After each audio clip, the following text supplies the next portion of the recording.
Imagine this. You're driving home after a long day, and you pull up to a red light next to a brand new truck. Glossy black paint, gleaming chrome rims, windows tinted in mystery. That truck might be worth as much as your entire savings, or even a chunk of your house. And for a moment, you wonder, the driver might just be an office worker, like me. How did they manage that? Am I doing something wrong? That feeling, that question, that's exactly why we're here today. But this isn't a story about cars. It's a story about a financial trap so cleverly designed that millions of people walk right into it every day. A trap that makes you finance your own financial struggle. In the next few minutes, I'm going to show you how this system works, why it's so effective, and most importantly, how you can escape before it steals your financial future. Let's talk about the numbers. The ones car dealerships hope you never sit down and actually calculate.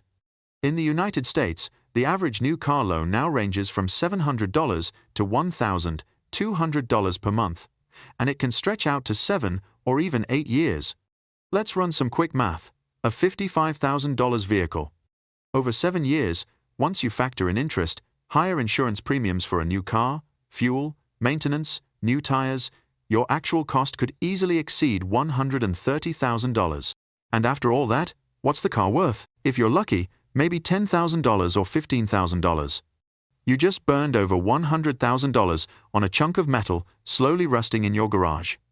This isn't a rational financial decision, it's bankruptcy in slow motion, and they've built an entire arsenal to keep you locked in.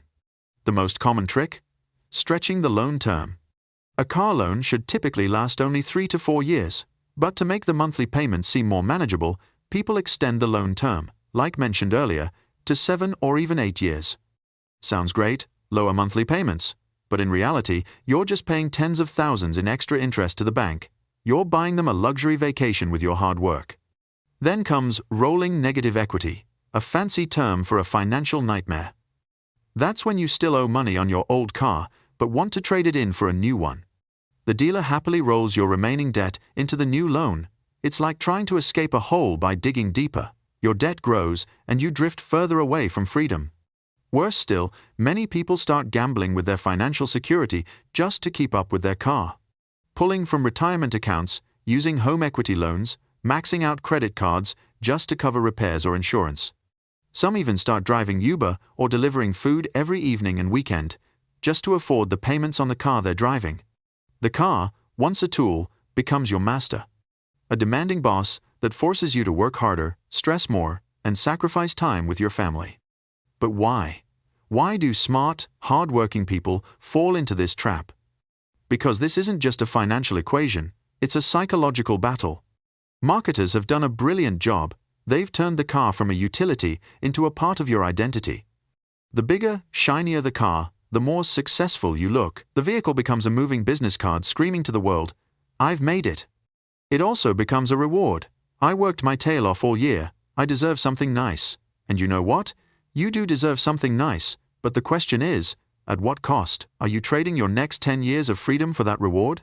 And because the car is tied to our ego, often even seen as a reflection of our self-worth, the fear of being judged, of being seen as a failure for driving an old car, pushes us into irrational decisions. But here's the good news. Once you can see the trap, you're already halfway to escaping it. The first step is facing the truth. You don't need a $60,000 car to look successful. An expensive vehicle doesn't make you wealthier, it just makes the bank wealthier. It helps you look rich. Until the bill arrives each month. Sit down and calculate the true cost of ownership. Don't just look at the monthly payment. Add up the interest, insurance, fuel, maintenance, and most importantly, depreciation. A new car loses 20 to 30% of its value the moment you drive it off the lot. Let someone else pay for that drop. The second step is changing your mindset. Redefine what a car means to you. It is not a measure of your self-worth. It's just a metal tool on 4 wheels, designed to get you safely and efficiently from point A to point B. That's it. Set yourself a golden rule. Your total car expenses, loan, gas, insurance, should never exceed 10 to 15% of your post-tax income. If you make $4,000 a month, your car budget is $400 to $600, period. Don't break this rule. Don't go broke trying to impress people who don't even care, with money you haven't even earned. And third, take practical action. Prioritize reliable used vehicles. A 3 to 5-year-old Toyota, Honda, or Mazda has already taken the biggest depreciation hit, but still offers reliability and efficiency. When you buy, put down as much as you can. The goal is to avoid debt, but if you must borrow, never take out a loan longer than 3 or 4 years. Stay far away from long-term interest traps. And here's the best part: reinvest the money you save. Instead of burning $800 to $1,200 every month on a depreciating asset, keep your car costs between $300 and $500. Use the difference to build your future.